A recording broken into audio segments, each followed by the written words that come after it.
All right, ladies and gentlemen, it has been a few days since my last upload. I'm pretty sure I'm still hungover from Milwaukee. I'm still incredibly sore. I needed a few days to recover, but we're back. If you guys probably also remember in that video, my mic did get stolen, so this is a new microphone. So I just want to say, if it's too loud or it's too quiet, like I'll try to edit. If there's problems, I'll fix it. But we got to kind of just work through it for this video. If something ends up going wrong, just deal with it. We did have to downgrade from the Audio Technica ATR 1300 to the 1100.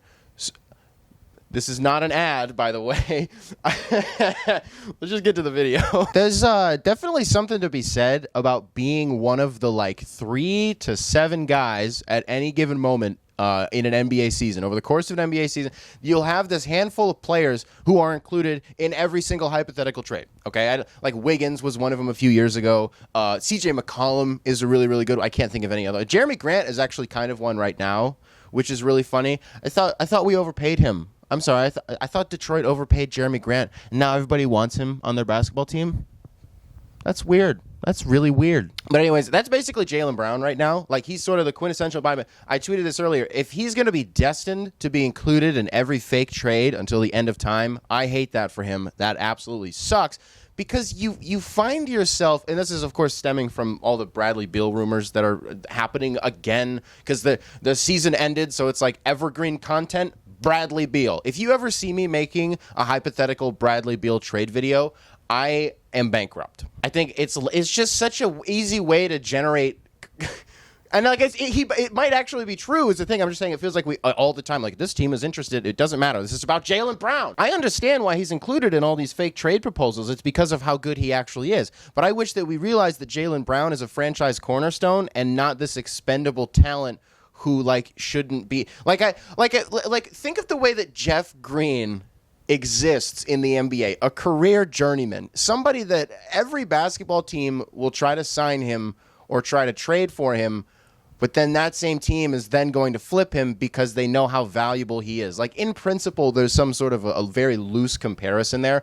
I'm just saying, like, just because Jaylen Brown has as much value as he does, it's somehow viewed as not enough. And I don't totally understand why, because I don't totally get what Bradley Beal does for the Celtics. Score 5 more points a game and play worse defense than Jaylen Brown? Is that what we want? Hell, I talk about it on here all the time. Celtics fans, I think I tell Celtics fans that I'm like, you guys talk about this a lot. I think I'm the one that does it. Like the whole who's better, him or Jason Tatum.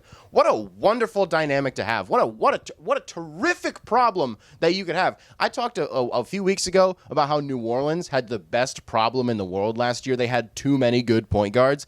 Boston having these 2 incredibly athletically gifted two-way wings. I mean, and you want to talk about bag Twitter. Bag Twitter, they talk a lot. They do a lot of this, and they talk about your favorite players, whether they do have a bag or whether they don't have a bag. Can we talk about Jaylen Brown? Because that dude brings out the Louis Duffy every single night, and he's got some of the best handles in the league. I think back to, was it this season? I think it might have been this season. I think it was on ESPN. It was a game on ESPN because I think Mike Breen was on the call, and on the replay, he was like, "Oh my gosh, like what a marvel!" Excuse me, Jaylen Brown, impressed. He took Ben Simmons off the dribble, gave him the left, the right, gave him a step back, then hit him with the hesitate. Like he did like a stop and go, took him to the left elbow, and just put a bullet in between. Well, I can't say that. He made the shot, and it was really pretty. Funniest part about that whole sequence was Jaylen Brown's going down to the other end of the floor, and he's doing a thing. You can't see my hand, but he's like running back, and he's got his hand down like too small. Love it. I mean, we're starting to sort of establish how good he is defensively, and he had a swipe on was it Halliburton or was it Fox? It was against the Kings, and it was on the right over the right wing, right over the top. And he just rips the ball from everybody. He uses the size to his advantage because he's practically bigger than and longer than everybody else. And the way that he uses his frame to his advantage on defense, it also translates to the other end of the floor as well. Like we talk about when a guard or a wing or anybody can score on the rim, it's like how well do they create contact, how well do they absorb it, and how well do they finish through it. Jaylen Brown can do all of those things, but the reality is that he's like sand in a car seat. Like he just gets right in between the spaces and he just dances right through it. And you know, sand, it's coarse and rough and it gets everywhere. And Jaylen Brown just like finds his way through the cracks of defenders and just like finger roll, and it's And I even feel like, I don't know if this is a hot take? I don't know. Jaylen Brown might be the best lob man on the Celtics, and I think because I've talked a little bit about his playmaking before, and how this year I think it improved in such a way that it wasn't something that I cited as a drawback of his game. Like I was in years past, I'd be like, well, I wish that he was able to get others involved more and make people better, whatever it was. But this year, I didn't really think that was going to. I didn't think it was a problem. I think a lot of that had to do with the fact that he was almost forced to be better because Kemba didn't want to do it, Jeff Teague didn't want to do it, Peyton Pritchard did it. He was good. Peyton Pritchard was good, but it's Peyton Pritchard, so you know what I mean. I mean, we're looking at. I just want to go back to the. Also great mechanics. I want to go back to like the Tatum and Brown dynamic thing for just a second. You talk about like in 5 years, and I don't think it's going to take that long, but just we can say definitively 5 years instead of trying to whatever. They're going to have two top 20 players, maybe top 15 players, but two top 20, no doubt.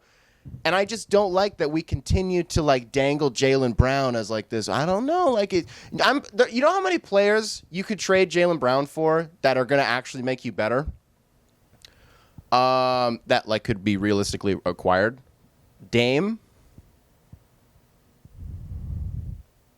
and even I don't know how true that is because like the formula for the NBA right now is you need these tall, athletic wing creators, and that's what I said this in the last video I made about Cade just for the sake of Detroit. Like he's going to win us a lot of games, God willing, because that's sort of the archetype, the formula to winning games now is having a player that can play bully ball with everybody and play finesse and score at all three levels, and that's what Jaylen Brown and that's what Jason Tatum are, and it's masterful. And again, it's just frustrating to me that we're going to be looking at this perennial all-star that is Jaylen Brown and pretend like he's an asset that should be oh my God. Jaylen Brown is an asset that should be coveted.